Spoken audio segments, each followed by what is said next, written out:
I read a statistic recently comparing 2013 to 2023, and I thought we should take a look. Yo, I'm Adrienne, longtime Florida realtor, and I'm here to help you get your Florida life.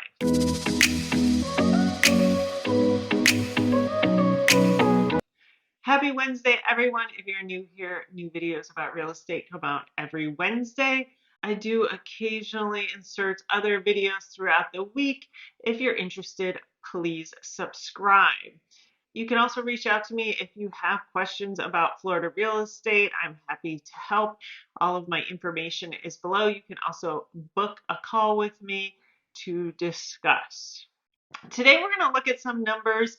We're going to compare 2013 and 2023. I think these 2 years are interesting. One, because we are in 2023.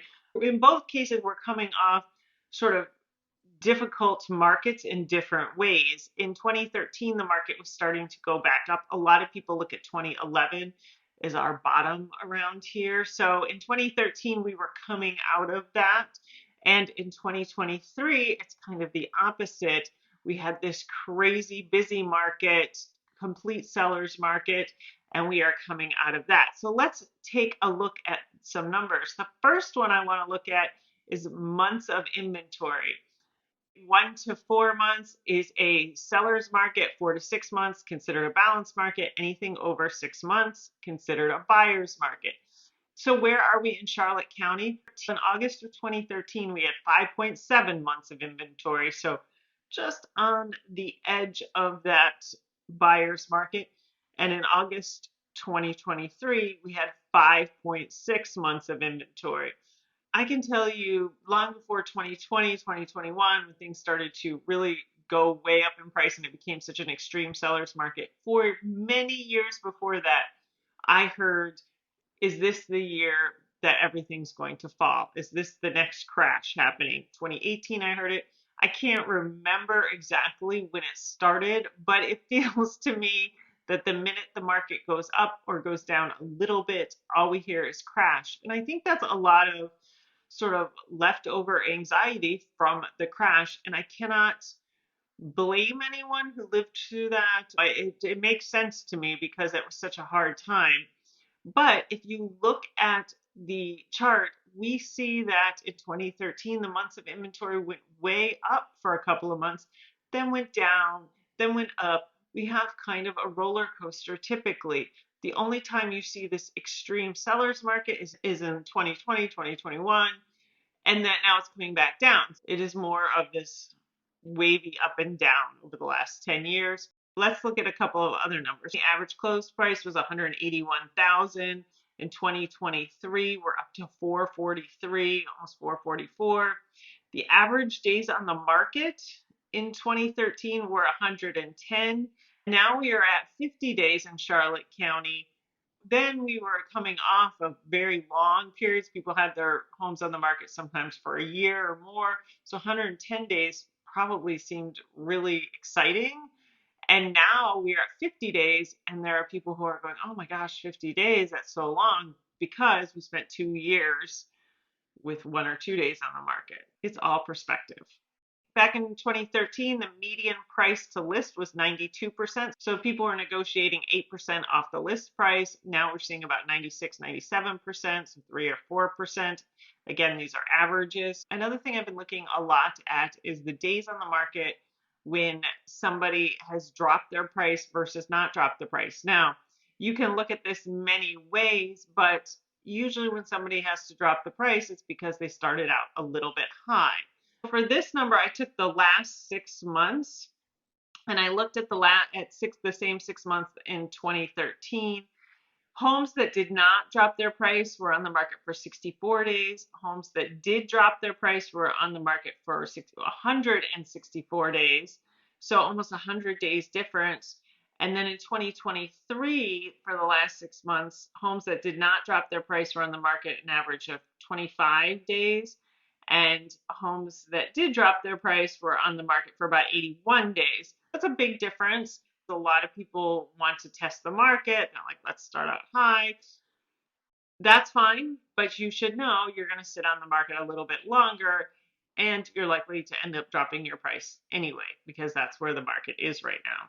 Another piece of information I wanted to look at, which this is just a personal interest of mine, is pool homes versus non-pool homes. Now, I'll tell you, when I went into this little piece of research, I really thought that we had fewer non-pool homes back in 2013. It seems like I'm seeing more and more homes being built without pools, them easier to sell. When I looked at the numbers, that's not exactly what I found. I will also tell you, when we get into these numbers, I am talking about all of Charlotte County. Neighborhood by neighborhood, it's a little different, because certain neighborhoods really sell better with a pool. Certain neighborhoods are fine without a pool. And one way you can tell that is if the majority of houses you see online or you see out there have a pool, then typically that neighborhood is going to sell a lot better. A home is going to sell a lot better with a pool. So let's look at the numbers. A non-pool home stayed on the market an average of 95 days. A pool home actually stayed on the market 124 days. Now, keep in mind, pool homes are typically more expensive. In 2023, this number evened out a little bit. Non-pool homes have been staying on the market about 52 days, pool homes about 49 days. The median close price for a home with a pool in 2013 was $385,000. In 2023, it was $675,000. In 2013, homes without a pool had a median close price of $165,000 in 2023. In 2023, homes without a pool had a median close price of $305,000.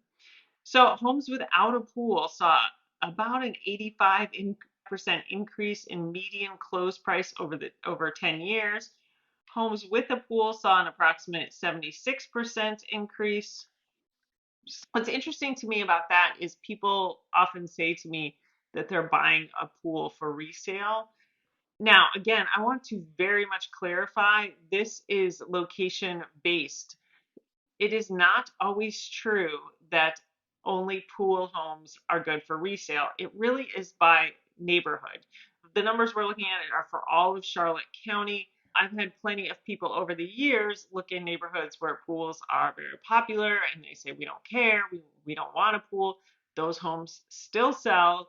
Why these numbers are so interesting to me is I think we've all had certain things go up over the last year in price where we go, oh my gosh, I used to buy this for, X amount of dollars, and now it's so much more expensive. Pools are one of those things. For many years, I felt like pool cost $30,000.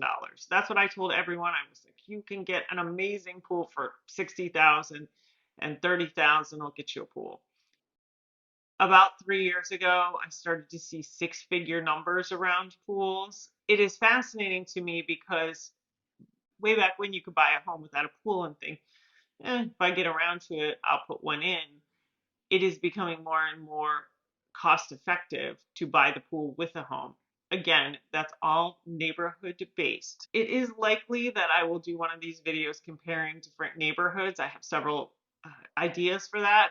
If there is something you'd like to see along those lines, please drop it in the comments. I'm always interested in your input. Thanks for watching.